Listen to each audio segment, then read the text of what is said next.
6 a.m., Tuesday. Coffee still brewing. Backhoe on my land. Diesel smoke through my kitchen window. My fence, cut clean. Orange stakes punched into red clay my grandfather broke his back on. I walked outside. Darlene Pruitt, HOA president, linen blazer, clipboard, already there. Morning, Garrett. We're just getting started. Started on what, Darlene? The dog park. Board voted. This strip is perfect. No notice, no vote, no knock on my door, just a backhoe and a decision she'd already made. I should have been furious, but I wasn't. Because buried in her own documents, 19 lines she never read, her water line ran straight through my easement. My land, my pipe, my valve. She just handed me the whole game without knowing it. Play stupid games. What would you do? And where are you watching from? Drop it below. Let me back up and tell you how we got here. My name, for the purposes of this story, is Garrett Holloway, and the property in question is a 3-bedroom craftsman on the outer edge of Pinecrest Commons, a planned community in central Tennessee that was developed in the early 2000s on what used to be a working farm. I know it used to be a working farm because my father worked that farm, and when the developer carved it up, he negotiated a specific deal. Our family retained a strip of land along the eastern boundary, about a 1/4 acre, plus a recorded private easement covering the subsurface utilities that crossed it. My father passed in 2019. The land passed to me. You could smell the history in that corner lot. Damp red clay after rain, the ghost of old diesel from the tractor barn that once stood there, wild bergamot growing in the cracks of a crumbling stone wall my grandfather had built by hand. The grass grew thick and uneven, unbothered. It wasn't scenic, it was mine. Pinecrest Commons had an HOA. Of course it did. And for about 4 years, it was a background noise kind of arrangement. Dues paid, occasional newsletter, nobody bothering anybody. The board rotated through neighbors the way small organizations do, and most of them were reasonable people who just wanted the streetlights working and the pool open by Memorial Day. Then came Darlene. Darlene Pruitt was elected HOA president in the spring of 2022, and I want to be precise when I describe her, because I don't want to waste a single adjective. She was a retired regional sales manager for a mid-size pharmaceutical company. She wore linen blazers to board meetings. She had a way of tilting her head when she disapproved of something, just slightly, like a bird hearing a strange sound, and then smiling with only the muscles around her mouth, while her eyes stayed absolutely flat. She moved into Pinecrest Commons 14 months before her election, and spent every one of those 14 months attending every board meeting, volunteering for every committee, and building a quiet coalition of 3 other homeowners who became her reliable votes. By the time she ran, the outcome was predetermined. Her first act as president was a new fee schedule. Second act, a strongly worded letter campaign targeting aesthetic non-compliance, which turned out to mean, in practice, any yard that belonged to someone who hadn't voted for her. Third act, a proposal for a community dog park. Now, the dog park itself wasn't villainous. Plenty of people in Pinecrest Commons had dogs. The location Darlene chose was the issue.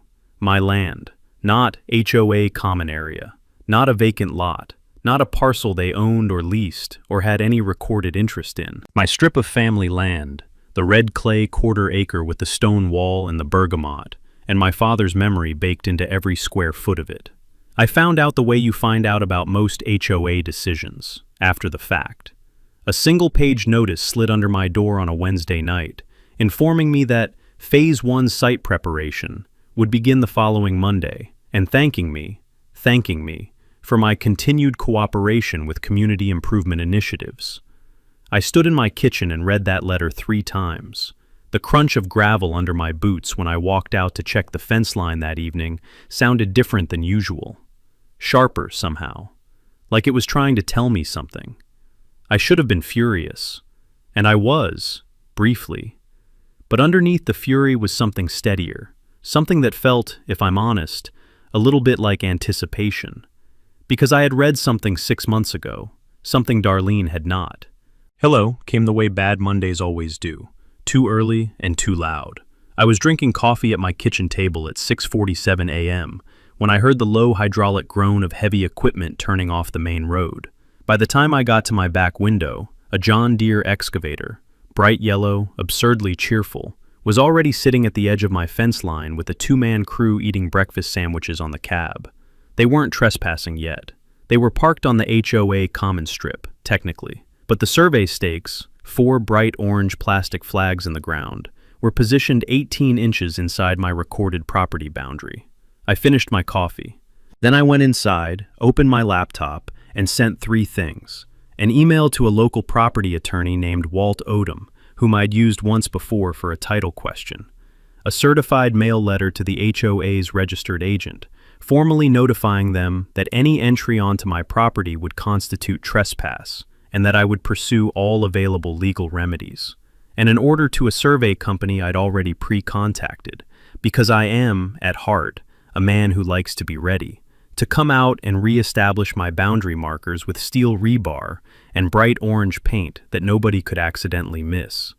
The survey crew arrived by 10.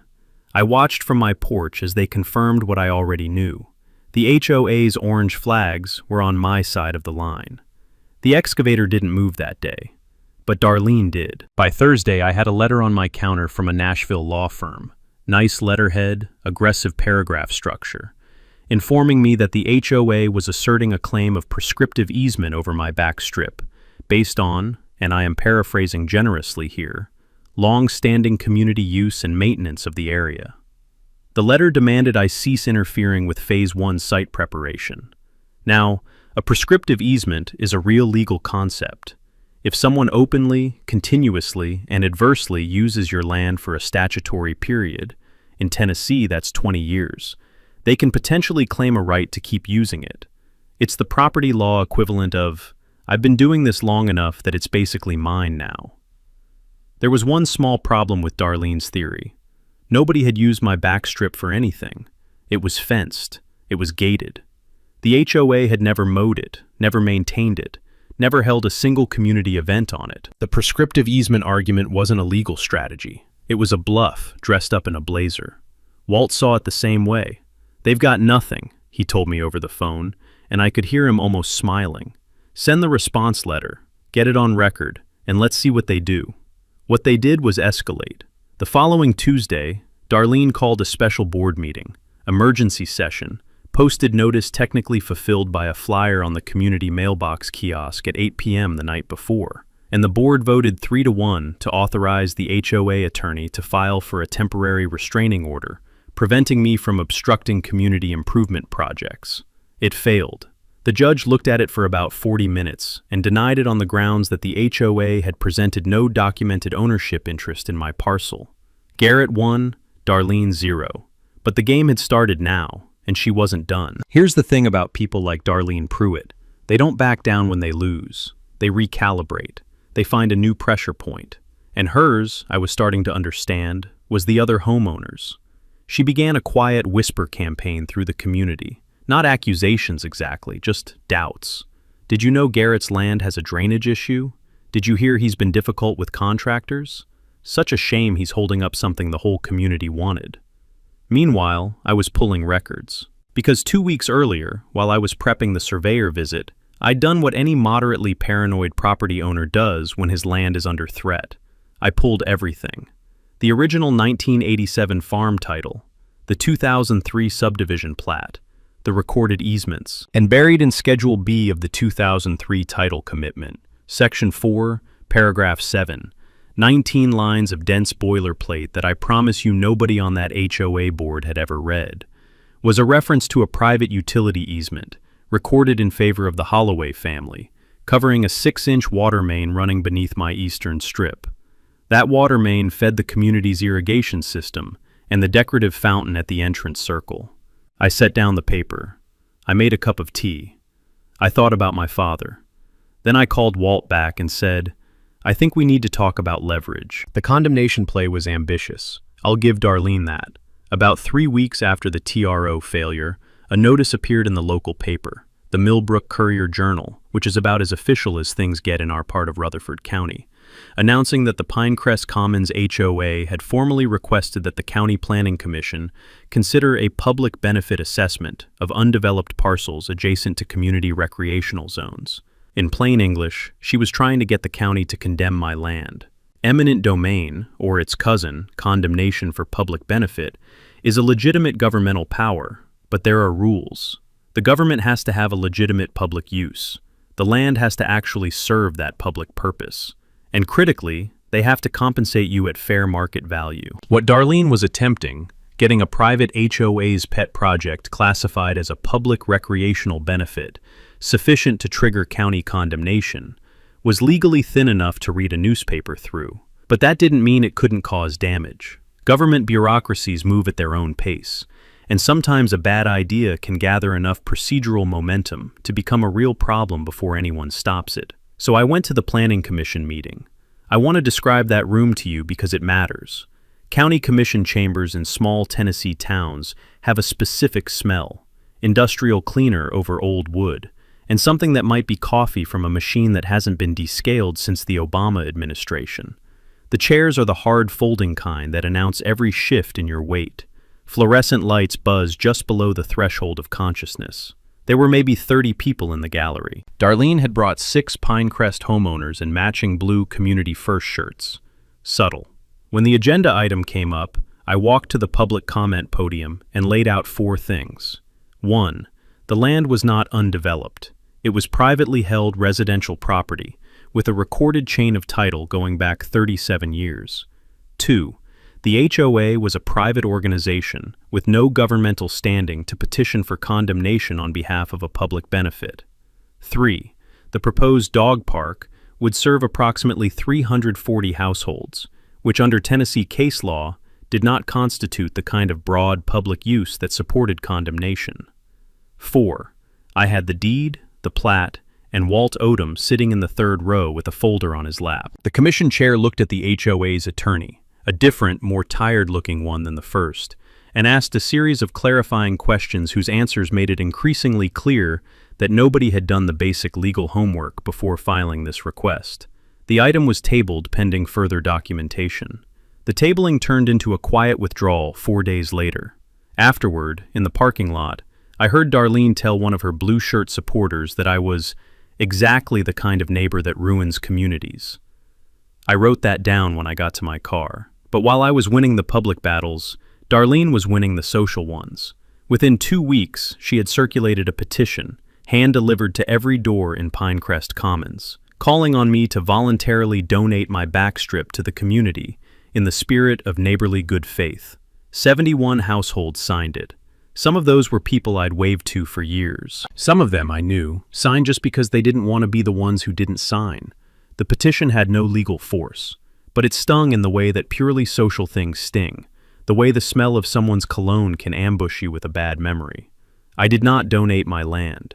Instead, I started making phone calls to a firm in Nashville that specialized in utility easements and water rights, because I'd spent 2 evenings with a highlighter and a yellow legal pad working through exactly what that 2003 easement document actually meant, and I wanted a professional to confirm what I suspected. What I suspected was this.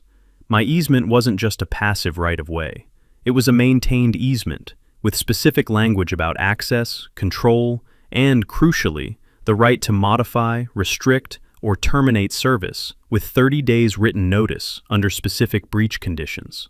Breach conditions. Like, say, trespassing on the easement holder's property. I underlined that sentence 3 times. They tried the tax angle next. I found out about it through a neighbor, a retired machinist named Boyd Carew, who lived 3 houses down and had voted against Darlene in the original election.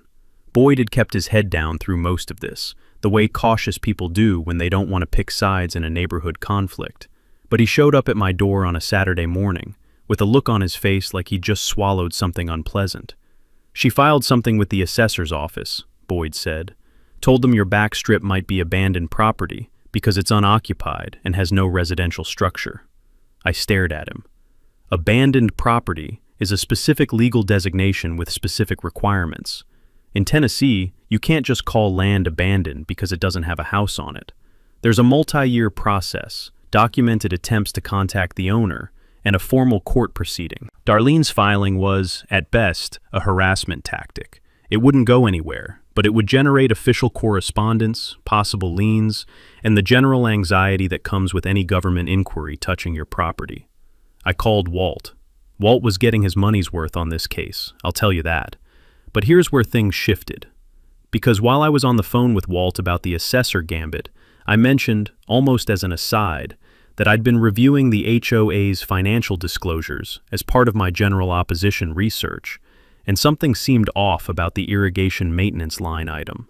For 3 consecutive fiscal years, the HOA had collected a separate grounds maintenance fee from residents, earmarked specifically for the irrigation and fountain system. But the actual maintenance vendor invoices, which Boyd had quietly pulled for me from the HOA's document portal before Darlene password restricted it, showed vendor payments about 30% lower than the collected fees. Where was the rest of the money? Walt got quiet in a particular way that told me he was thinking hard. That's not a property law question, he said finally. But I know a guy. The guy was a CPA in Murfreesboro who specialized in HOA audits. We met for an hour. He reviewed the 3 years of documents I had, not comprehensive, but enough, and used a word I liked: commingling. The fees collected for irrigation maintenance appeared to have been moved into the HOA's general operating fund without a separate board resolution authorizing the transfer. Under Tennessee's Horizontal Property Act, that's a procedural violation at minimum, and potentially something worse depending on where the money actually went. We filed a complaint with the Tennessee Real Estate Commission's HOA division. It was a quiet filing, administrative, no press release, no drama, just a certified envelope with 37 pages of attachments sent to a Nashville office building on a Tuesday afternoon. But the clock was now running on 2 parallel tracks, and Darlene didn't know about the second one. Meanwhile, the community around me was slowly fracturing in interesting ways. Darlene's coalition was loud, but not deep. Outside the blue shirt inner circle, her 4 board allies, plus a handful of people whose property value concerns she'd successfully weaponized, there was a growing quiet majority who were tired of the fees, tired of the letters, tired of the drama. I started hearing from them, not publicly, text messages, a note in my mailbox. Boyd, who was less cautious now, introduced me to a woman named Vera Stanton, a retired family court judge who'd lived in Pinecrest Commons for 12 years and had a way of listening to things that made you feel like you were being very carefully evaluated. Vera listened to my full story, sitting at her kitchen table with a cup of chamomile tea and a completely neutral expression. When I finished, she set down her cup. "The water line," she said. "Yes. That's the whole thing, isn't it?" "I think so." She nodded slowly. "Tell me what you need." I told her. She agreed. And just like that, I had my first real ally, someone with standing, with credibility, and with 30 years of watching people like Darlene Pruitt make the same fundamental mistake, mistaking institutional power for actual power. The two are very different things, and the difference was about to matter. The utility easement attorney's name was Clint Purser. He worked out of a converted Victorian on Church Street in downtown Franklin, the kind of office with actual law books on actual shelves, which I find either reassuring or theatrical, depending on my mood. Clint had spent 2 weeks with the easement document, the original plat, and a follow-up title search he'd commissioned independently. When I sat across from his desk, he had a single yellow legal pad in front of him, with about 8 lines of handwriting. Clint was not a verbose man. "Here's what you have," he said. He walked me through it methodically. The 2003 easement was drafted in favor of the Holloway family, me now, covering a specific 6-inch water main. The easement language was appurtenant, meaning it ran with the land and transferred with the deed when I inherited. The HOA's irrigation system and the entrance fountain were both fed by branch connections off this main line. Without it, they'd need to either run a new line from the county water main, which was on the opposite side of the subdivision and would require boring under an existing road, or operate without irrigation. Cost estimate for the new line, somewhere between $60,000 and $90,000, plus county permitting that could take 8 to 14 months. Then Clint set down his pen. "There's more," he said. In 2021, 2 years before Darlene's tenure, but well within the legally relevant window, the HOA had hired an irrigation contractor to upgrade the community's sprinkler zones. That contractor had, in the course of the upgrade, repositioned one of the branch connection fittings on the main water line. The repositioning was a physical modification of equipment attached to an easement-protected utility main. Under the easement language, any modification, repair, or physical alteration of the main line or its connections required written notice to and written consent of the easement holder. No notice had been given, no consent had been sought. "That's a breach," I said. "That's a breach," Clint confirmed. The easement's remedy clause was specific. Upon documented breach by the servient estate, the HOA in this context, the easement holder had the right to issue a formal cure notice. If the breach was not cured within 30 days, the easement holder could restrict, reduce, or suspend service through the affected line until the breach was remedied and a formal remediation agreement was executed. I want to be very clear about what that meant in plain English. If I sent a cure notice and the HOA failed to execute a written remediation agreement within 30 days, an agreement I would get to negotiate, I could legally shut off their water. Not forever, not as a permanent deprivation, but long enough to make a dog park conversation feel suddenly less important than keeping the fountains running and the landscaping alive.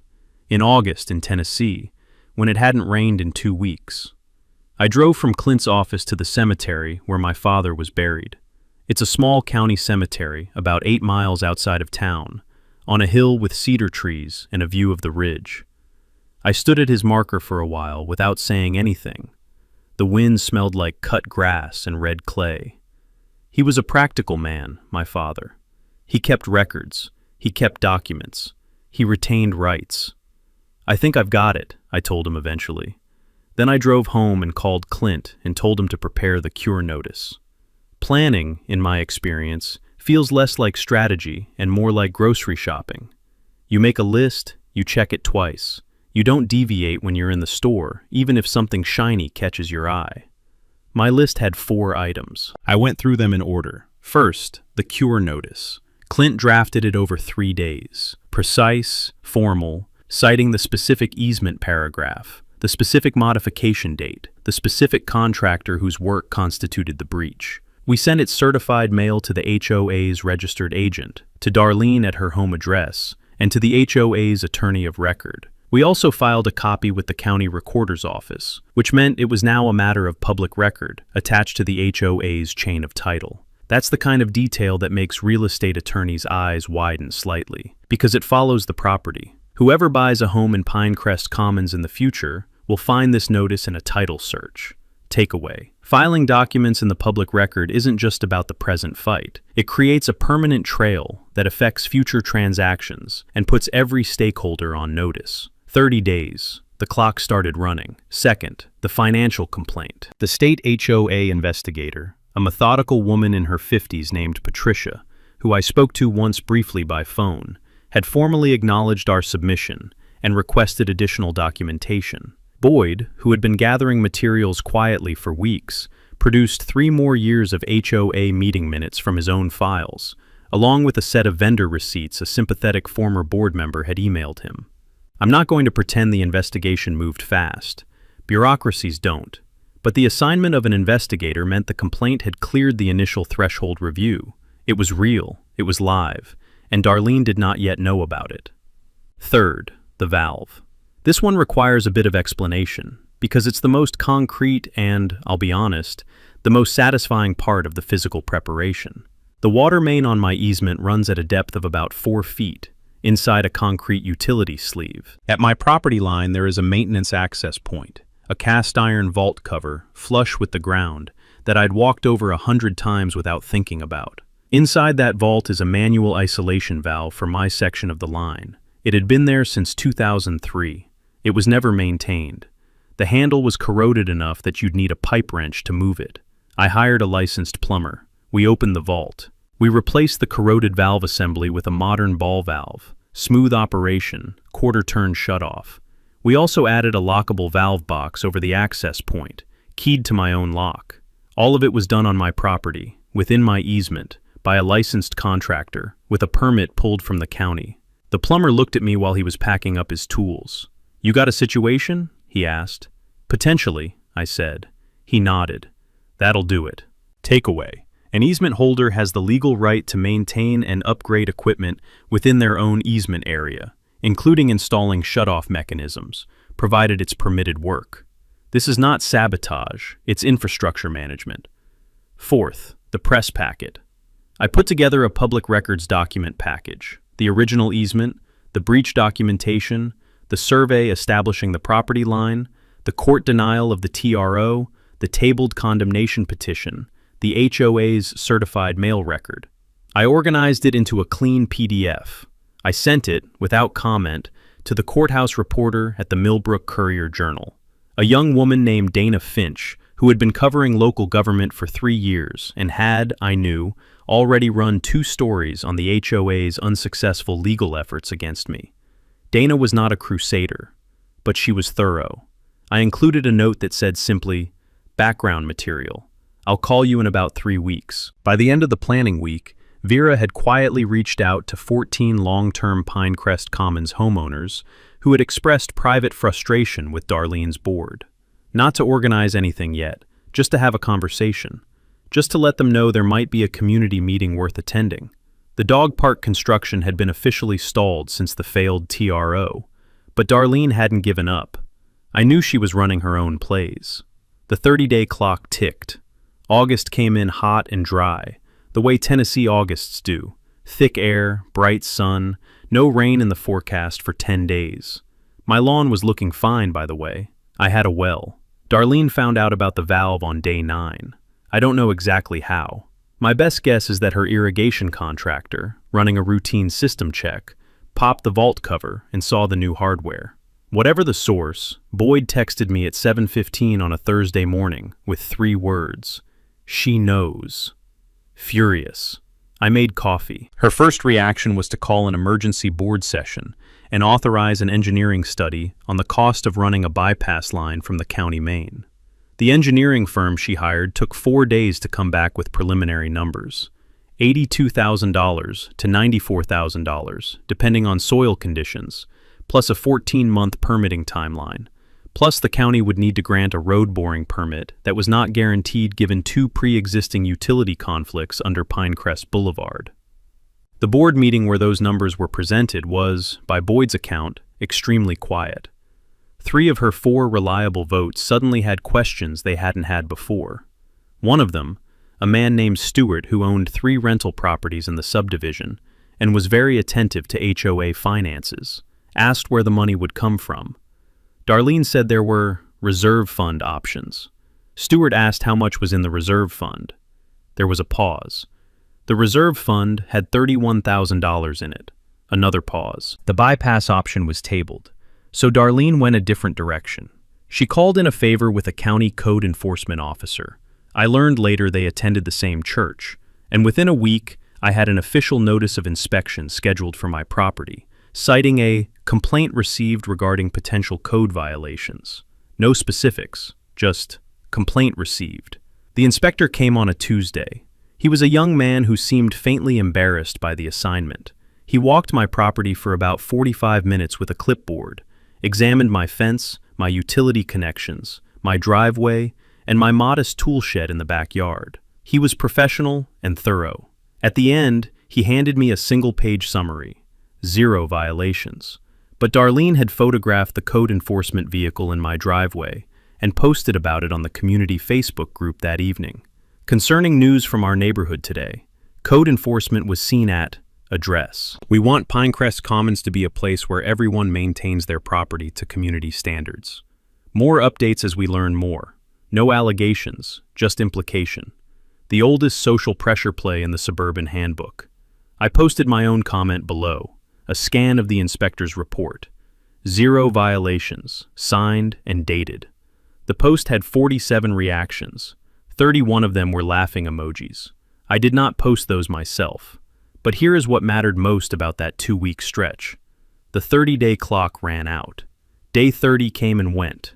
No cure agreement. No response to the formal notice. No remediation proposal. No letter from their attorney. No request for extension. Nothing. The breach notice sat unaddressed, filed in the county recorder's office, legally operative. As of that day, I held the right, documented, recorded, legally reviewed by 2 attorneys, to restrict service through the easement water line. I didn't activate it, not yet. I had a better idea about when to use that card, and timing, in my experience, is the whole game. I called Dana Finch at the Courier-Journal. "I think we're getting close," I told her. "There's going to be a community meeting. You'll want to be there." She was already interested. She'd done her own records research in the weeks since I'd sent her the packet. "How close?" she asked. 2 weeks, I said. "Maybe 3. What's going to happen?" I thought about my father's stone wall, about the smell of bergamot and red clay, about a linen blazer and a flat smile. "Something instructive," I said. They assessed me.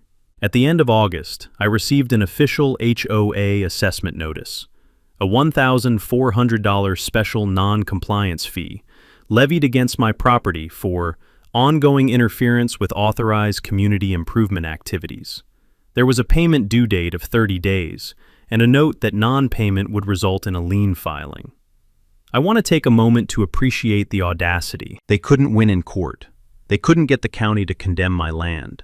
They couldn't afford a bypass line, so they invoiced me for resisting being robbed. I taped it to my refrigerator. The HOA has the power to assess fees, and theoretically, to place liens on member properties. My parcel, however, had a specific question attached to it. Was my back strip actually subject to HOA jurisdiction? The original CC and Rs, the covenants, conditions, and restrictions that governed Pinecrest Commons, defined the subject properties by reference to the recorded plat. My back strip was explicitly excluded from the plat's HOA-governed parcels in a carve-out note added during the 2003 subdivision process. My father had insisted on it. It was 2 sentences, buried on page 14 of the plat. But those 2 sentences meant the HOA had no authority to assess my family land for anything. Walt sent a 3-page letter to that effect and CC'd the HOA's lender, because yes, the HOA had a line of credit with a regional bank, and that bank's credit officer now had a letter explaining that the HOA was attempting to assess property outside its jurisdictional authority. The bank sent their own inquiry letter to the HOA within a week. Then the state investigator called Darlene. Boyd wasn't in the room, but his source on the board, Stewart, who was now more ally than adversary, was. According to Stewart, Darlene went very still when she understood what the call was about. The investigator had requested documentation, 3 years of fee collection records, vendor invoices, board resolutions authorizing fund transfers, and bank account statements showing the irrigation maintenance fund balance. After the call, Darlene told the board that the complaint was frivolous and orchestrated by a disgruntled resident. But her voice was different, Stewart told Boyd. Careful, in a way it hadn't been before. Stewart texted Vera 2 days later. "I think we've been on the wrong side of this. What would it take to fix things?" Vera, who had spent 3 decades in a courtroom and had seen more dramatic reversals than most people see in a lifetime, replied, "Show up to the community meeting. That's enough for now." I spent the last week before the meeting doing 2 things. The first was practical. I coordinated with Clint to prepare a formal service restriction notice, legal, specific, 30-day advance notice as required, which was ready to be served at the moment of maximum visibility, not filed in advance, not mailed quietly, handed over in person in front of witnesses. The second thing was visiting every neighbor on my side of the subdivision who had texted me, left notes, or expressed private support over the past 4 months. Not campaigning, just talking. I wanted to know what they actually needed from this situation. Not what I needed, not what Walt needed, but what would make Pinecrest Commons a place they wanted to keep living in. What I heard was fairness, transparency, a board that asked before it acted, accountability for where the money went, simple things, reasonable things, the things that HOA governance is supposed to provide before someone like Darlene Pruitt figures out how to hollow it out. I held on to those conversations. They were the part of the plan that wasn't legal strategy or financial leverage or a shutoff valve. They were the part that was just about people wanting their neighborhood back. The community meeting was scheduled for the first Saturday in September. Vera had secured the use of the Pinecrest Commons clubhouse. Ironic, I know. Through a provision in the CC and Rs allowing any group of 15 or more homeowners to request use of common facilities for community governance discussions. We had 22 requesters, Dana Finch confirmed she would attend. The state investigator told me, off the record, that their office would have a preliminary finding available within the following 2 weeks. I checked the weather forecast. Saturday, high of 88 degrees Fahrenheit, 0% chance of rain. The irrigation system was going to need that water line. The clubhouse at Pinecrest Commons held about 80 people if you pushed the chairs close. On the first Saturday of September, at 10 a.m., there were 94. People sat on windowsills. People stood along the back wall. Boyd had set up a folding table with coffee and store-bought pastries, because Boyd is the kind of person who thinks about that, and the smell of coffee and slightly stale Danish filled the room with the particular scent of a neighborhood that has decided it's done being patient. Vera opened the meeting. She was calm in the way that former judges are calm, not detached, just unrattled. She explained the purpose, a community governance discussion, open to all homeowners, regarding the HOA board's recent actions and their consequences. She noted the presence of Dana Finch from the Courier-Journal and stated for the record that all proceedings were public. Darlene, seated in the front row with 2 of her board members, raised an objection about the meeting's authority. Vera produced the CC&R provision, page and article number, and moved on. I presented for 22 minutes. I had a laptop and a projector, which was perhaps the most aggressively prepared thing I'd done in the whole 4 months. And I walked through the timeline with documents on the screen. The property deed, the plat carve-out note, the survey showing the HOA's stakes on my side of the line, the failed TRO, the tabled condemnation, the code inspection with 0 violations, the punitive assessment, the easement document, the breach documentation, and the waterline plat showing the path of the main from my easement to their irrigation controls. The room was very quiet. "Questions?" I said. Darlene stood up before I finished the word.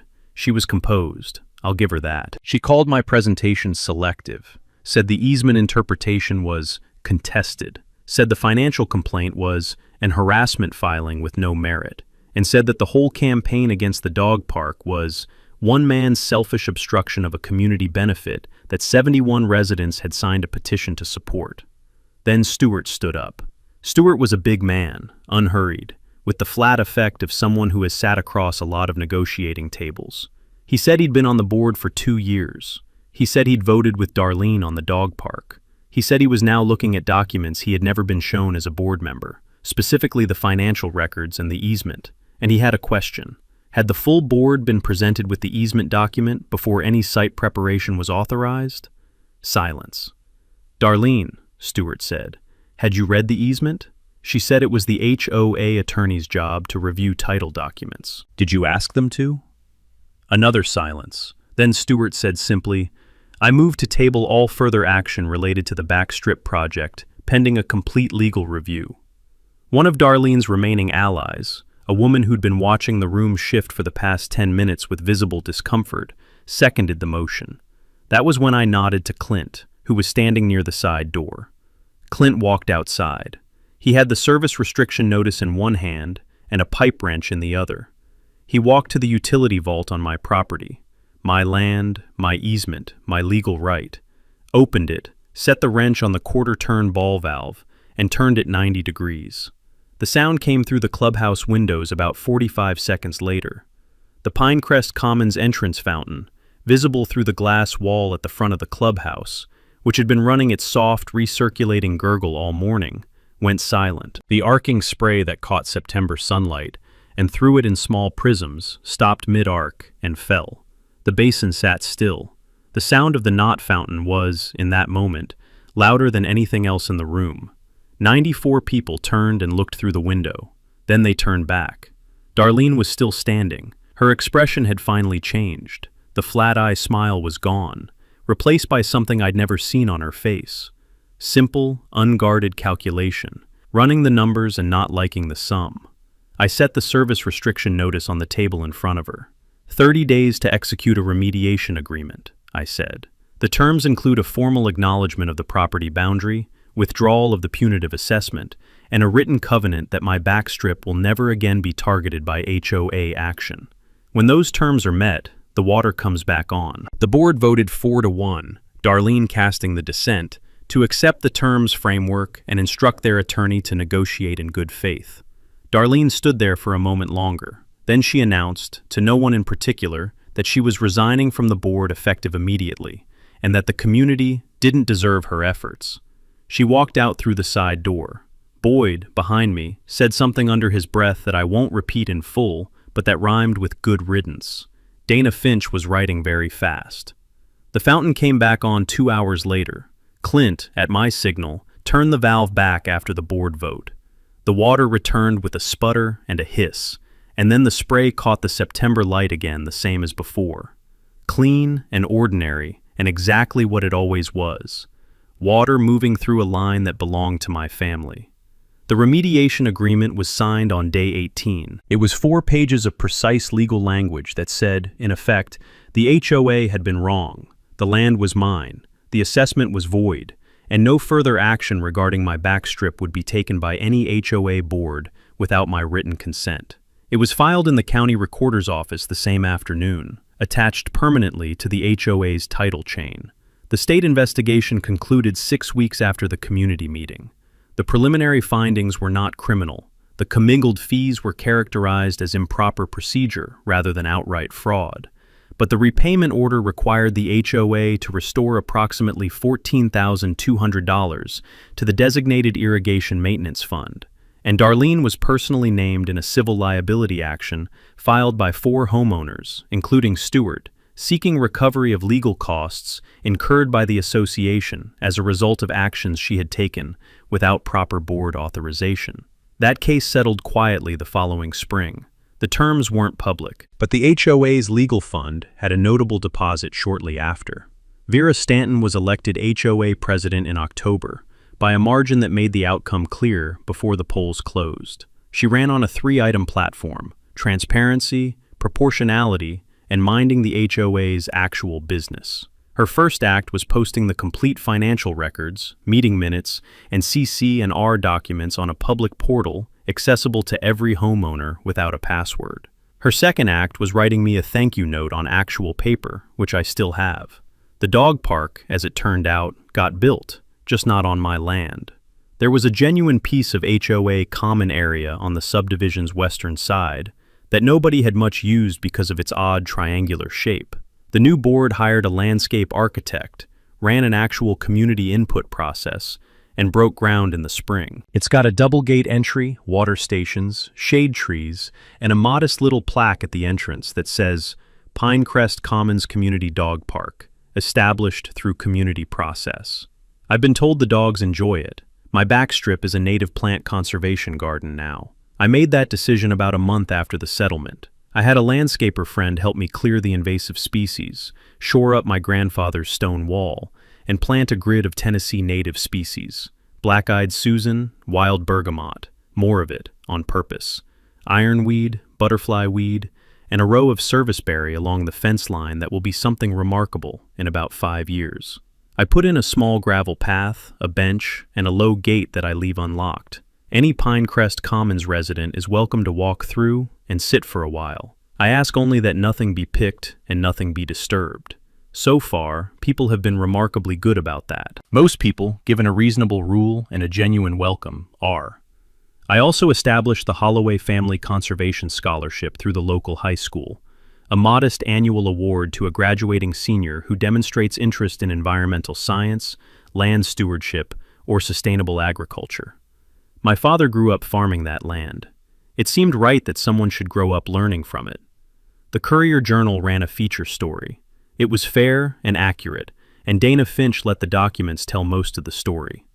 The headline was something like, Neighbor Dispute Leads to HOA Reforms, which is technically correct but perhaps undersells the valve.